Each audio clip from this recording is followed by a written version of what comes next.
For more than a century, one isolated island became the site of an ecological experiment no scientist ever intended. There were no laboratories, no controlled conditions, and no one recording the results. Yet what unfolded on Santiago Island would eventually become one of the clearest demonstrations of how a single introduced species can reshape an entire ecosystem. Thousands of goats transformed forests, grasslands, volcanic slopes, and the lives of countless native species. But the greatest surprise did not come while the goats were there. It came only after they were gone, long before satellites tracked wildlife or drones mapped ecosystems. Santiago Island already looked like a world untouched by time. Black lava fields stretched toward ancient volcanic highlands, where scattered forests clung to rugged cliffs. Giant tortoises wandered across dry valleys. Marine iguanas basked on dark volcanic rock. Darwin's finches searched for seeds beneath native shrubs. Every species on the island had evolved through thousands of years of isolation, shaped not by fierce competition, but by stability. Life here existed in a delicate balance that had taken millennia to build. Then humans arrived. They did not come to destroy Santiago Island. They simply brought animals that could survive long ocean voyages. Among them were goats, at first only a handful, hardy, adaptable, capable of living where almost nothing else could. No one imagined that those few animals would one day outnumber nearly every large native species on the island. Years passed. The goats spread across lava fields, climbed volcanic slopes, crossed dry ravines, and reached habitats that many native animals depended upon. With almost no natural predators to limit their numbers, each breeding season pushed the population even higher. By the 20th century, their numbers had exploded into the tens of thousands. From a distance, Santiago still looked alive. Patches of green remained scattered across the volcanic landscape. But scientists walking through those habitats began noticing something far more troubling than what they could see from above. Young trees were missing. Native shrubs were disappearing. The ground itself seemed to be changing. The question was no longer whether goats had altered Santiago Island. The real mystery was whether the island could ever recover. To understand why the damage became so severe, you first have to understand the island itself. Santiago is one of the largest islands in the Galapagos archipelago, lying hundreds of miles west of mainland Ecuador. For thousands of years, its plants and animals evolved with very few large land mammals. Instead, reptiles, birds, insects, and specialized vegetation formed countless ecological relationships that depended upon one another. In such isolated ecosystems, even a seemingly small change can send consequences rippling through the entire food web. Goats represented exactly that kind of change. Unlike native herbivores, goats are extraordinary browsers. They feed on grasses, shrubs, leaves, vines, flowers, young trees, and even bark when food becomes scarce. Their digestive system allows them to survive where many grazing animals simply cannot. On Santiago Island, survival was not difficult. Vegetation was abundant, predators were almost non-existent, and every successful breeding season increased feeding pressure across the landscape. The transformation happened so gradually that almost no single year appeared dramatic. One missing sapling hardly seemed important. One eaten shrub looked insignificant. One damaged cactus appeared temporary.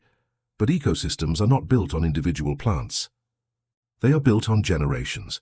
When seedlings disappear year after year, forests quietly lose their future long before the mature trees disappear. That was exactly what scientists began documenting across Santiago Island. Young saplings rarely reached adulthood. Shrubs that sheltered insects and nesting birds were eaten before they could regenerate. Even cactus species critical during the dry season were heavily browsed. Open grasslands slowly expanded into places where woody vegetation had once dominated. Without dense root systems anchoring volcanic soil, seasonal rains carried fertile earth downhill. Each storm removed another layer that had taken years to form. The island was not simply losing plants, it was losing the foundation that supported every other living thing. The consequences soon reached animals that had never encountered goats during their evolutionary history. Galapagos giant tortoises depended on many of the same plants for food. As vegetation declined, competition intensified. Native herbivores suddenly found themselves sharing limited resources with an animal capable of reproducing far more quickly than they ever could. Birds also began feeling the effects. Many species nested among shrubs and low vegetation that steadily disappeared under constant browsing pressure. Fewer shrubs meant fewer nests, fewer insects meant less food. What first appeared to be a grazing problem had quietly become an ecological chain reaction spreading across the entire island. One detail became increasingly important. The goats were never villains. They were not attacking wildlife. They were not destroying forests intentionally. They were simply following instinct. Nature itself was responding to the arrival of an animal the island had never evolved to regulate.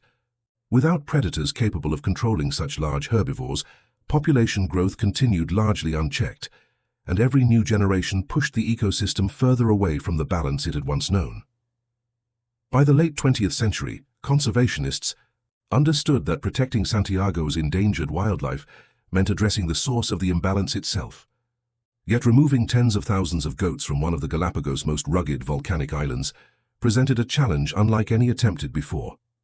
Deep lava fields fractured the ground, dense vegetation concealed animals, steep volcanic ridges blocked access.